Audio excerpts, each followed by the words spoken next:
What's going on, everyone? So, do you smell that? You smell that? It's Lakers basketball, ladies and gentlemen, and you gotta love it. Lakers basketball is officially here, and we take on the Minnesota Timberwolves right out the gate. Lakers' schedule to start the season is absolutely brutal. Like, Lakers can't mess around, right? We haven't won an opening night since, 2016? Was the last time we won opening night? It's not good, right? You need to establish and come out the gate strong. Play the Minnesota Timberwolves, team was just in the conference finals last year. This is a team that's very good, very talented, very young. And there's no room for leeway. I mean, you're talking about the Minnesota Timberwolves, then you got the Phoenix Suns, you got Sacramento Kings, Phoenix Suns again, Cleveland Cavaliers. Literally, by the end of the month, we could be 0-5 if we're not taking this series. Now, I think we'll actually be at worst 3-2. But, I mean, we even have a back-to-back in that. Like, Lakers do not have any margin for error. Lakers cannot afford to come out sloppy and slow. And, no, we've been working all offseason. Got LeBron James and Anthony Davis and full midseason form because they just came out of the Olympics, right? You got a new coaching staff with better offense, better schemes, right? Better defenses, better everything.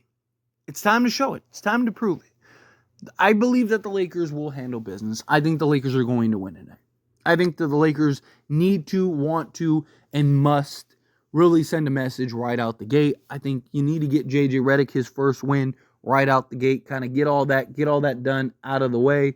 And that way we can kind of continue to take some strides, right? Get a couple days off after this game, which is good, right? Kind of allow you to retool and kind of game plan and get prepared for that Suns and Kings matchup. JJ Redick and this coaching staff is manic when it comes to just preparation and being prepared on both sides of the basketball. And JJ Redick's even talked about having game plans for specific teams. And I do think that the Lakers match up very well against particularly the top 5 teams. Right? I think that they match up very, very, very well against the Phoenix Suns. I wouldn't be shocked if the Lakers beat Phoenix both times. I think it's tough because you're playing Phoenix twice in a 3-day span. It's tough for any team to really do that. But like the Lakers just match up against Phoenix very well. Their size, their physicality, the lack of defense from Phoenix, as well as, I think that they match up against Sacramento. I know Sacramento has kind of had the Lakers number last few years, but I really do believe that DeMar is going to cause a little bit of a learning curve for Sacramento. Cavs, I think that they match up well. But it really starts with the Timberwolves, right? Come out the gate, get that first W. We need guys to not start slow. Like last year, you saw D'Angelo Russell start incredibly slow. I mean, the first quarter of the season, he was shooting I think it was 31%.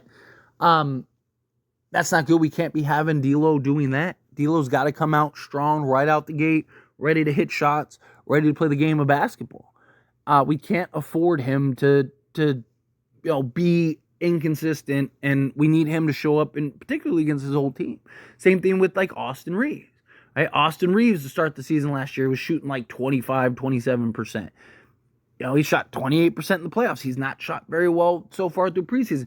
We need him to continue to be aggressive. We need him to continue to define his shot and attack the closeouts and shoot the basketball well.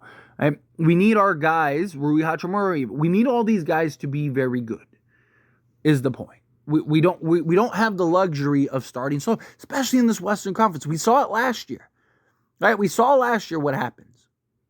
Yeah, you're one bad losing streak away from being a play-in team. And the Lakers cannot afford to have that.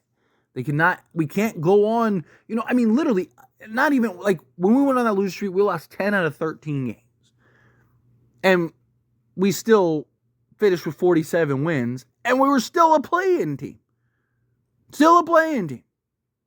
Right? 47 wins. Usually that gets you, most seasons get you a top 5 seed. Right? But nope. And I don't think the West is going to be easier. I think the West you can make an argument, is even harder.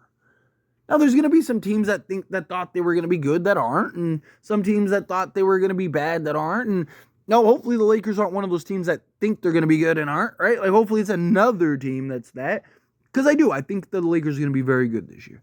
I think that they have the talent, particularly offensively. I think they're going to be a top 5 offense in the league. But you got to be able to play defense. You got to be able to execute. You got to be able to stick to the script. And we even, JJ Redick even called out in that first Warriors game, like, hey, we got off the script. We stopped doing what was working. We got away from what was working. We can't have the Lakers doing that. You have a game plan, stick to it. You look at teams like the Warriors, right? Like, they're a great example, even like the old school Spurs and stuff like that. People, it's boring, it's that.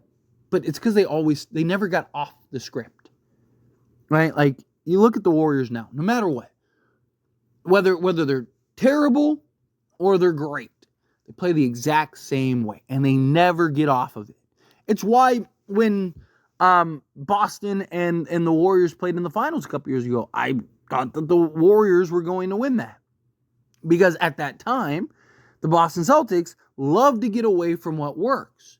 They love to get away from what got them. And when you started putting pressure on them, they always, all of a sudden, heavy ISO ball with Tatum and Brown, and rather than just sticking to what got you the lead.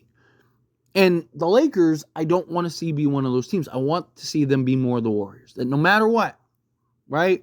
No matter what's going on, you're sticking to the game plan, sticking to the script. You're playing your offense. That's what makes the Warriors so good. That's why the Warriors every year are at least in it, in the conversation, right? Obviously, we need our guys to pick it up.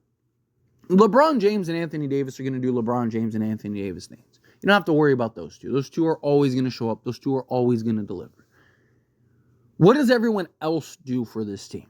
How does everyone else show up, deliver, and perform? If the Lakers are just,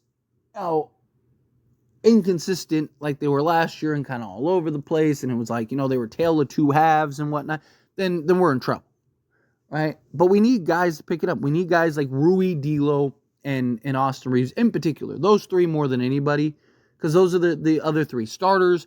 Those are our three best players outside of LeBron James and Anthony Davis.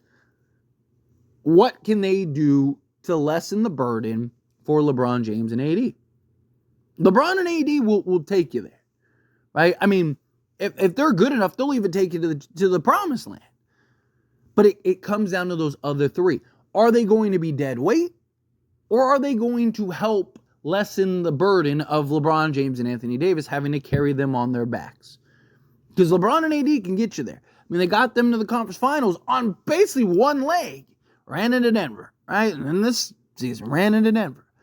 This is the team that won 47 games, had a genuine conversation in the offseason from even Laker haters of like, hey, the Lakers might win the championship this year, especially when they got guys like Christian Wood and all that.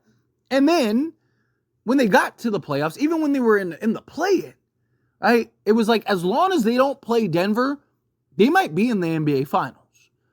How do we go from that conversation to like Lakers are trash now when we got a new coach, we're in a better position, right? And look, you can't have it both ways.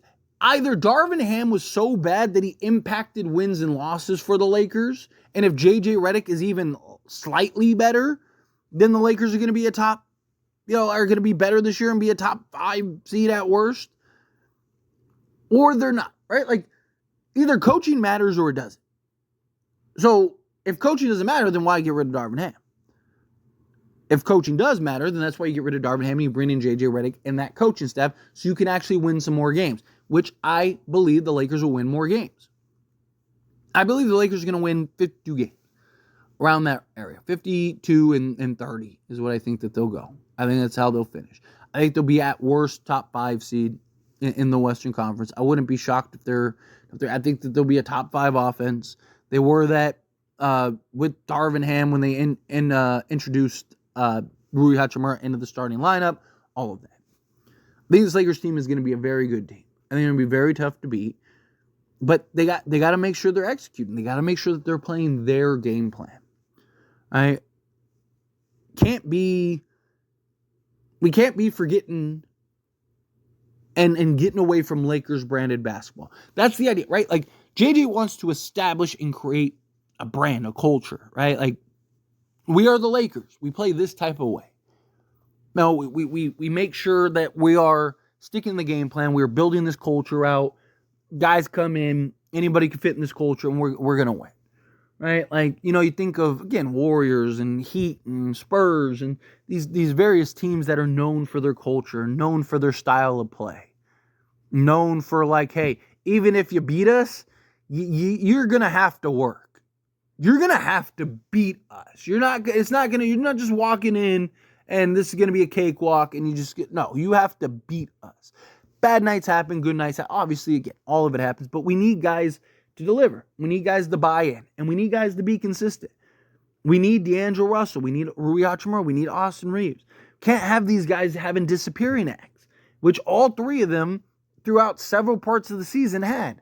And then even in the playoffs, D'Lo was good in like half the games. Rui committed a complete disappearing act. Right? Austin Reeves, he shot again 28% from three, had his disappearing act. He's probably the best out of the three of them.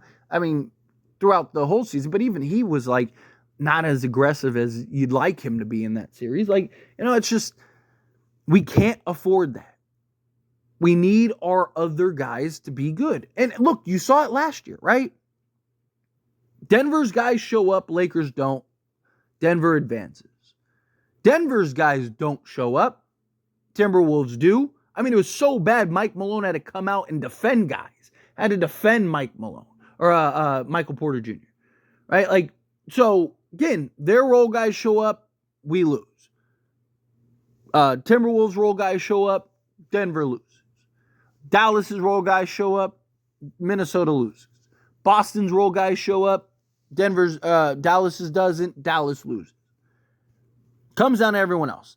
LeBron James and AD are going to do their thing. LeBron James and Anthony Davis are going to take us as far as they can take us. Right? They were spectacular. 2 top 10 players in the NBA. LeBron's coming off of winning Olympic MVP. LeBron can get us there. Anthony Davis, they can get us there. But you have to lessen the blow. It can't be, we can't be wearing LeBron down, right? Like, other guys need to step up. Look, there's going to be times, there's going to be moments, there's going to be occasions where, your best offense is just to give the ball to LeBron James and get out the way. Right? Down 1, 7 seconds left. Give the ball to LeBron. Get out the way. Right? Offense has just been terrible. Has really struggled. Right? Guys aren't hitting stuff. Hey, give the ball to LeBron. Let him go make a play. Get out of his way. Right? Like those kind of things.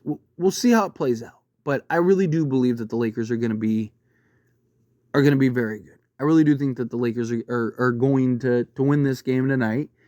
I think we're going to have a good post-game stream. I think we're all going to be celebrating and raising high. But anyway, as always, this is a discussion, and I pass the question on you. Let me know your thoughts and opinions down in the comments below. What do you think? How do you feel? What are your thoughts? Do you agree with my points? Disagree with my points? Kind of mixed on my points? Do you think the Lakers win tonight? Think that they don't? However you feel, whatever your thoughts are, I'd love to hear it. So let me know down in the comments below. That being said, if you haven't liked this video, hit that like button. Helps me out. It's me enjoy these types of videos, and I truly appreciate it. Not subscribe to the channel, hit that subscribe button, turn on the bell notifications. Appreciate y'all. See you in the next one. Thank you.